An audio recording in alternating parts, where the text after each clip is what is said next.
IPL 2026కు ముందు cricket fans ఎన్నో మార్పులు చేర్పులను చూస్తున్నారు.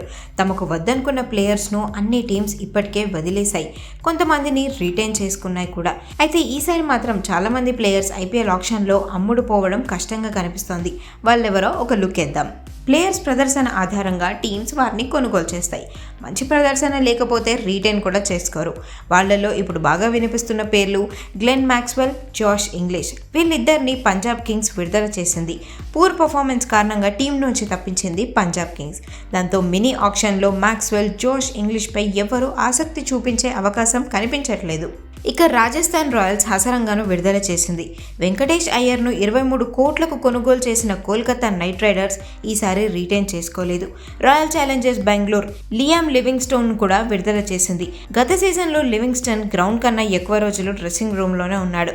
ఇక గత సీజన్తో పాటు ఇతర మ్యాచ్ల పర్ఫార్మెన్స్ ఆధారంగా ఫ్రాంచైజీలు ఏ ప్లేయర్నైనా కొనుగోలు చేసేందుకు ఆసక్తి చూపిస్తాయి. మరి ఈ ప్లేయర్స్ను ఎవరైనా కొనుగోలు చేస్తారా లేదా అమ్ముడుపోకుండానే ఉండిపోతారా చూద్దాం.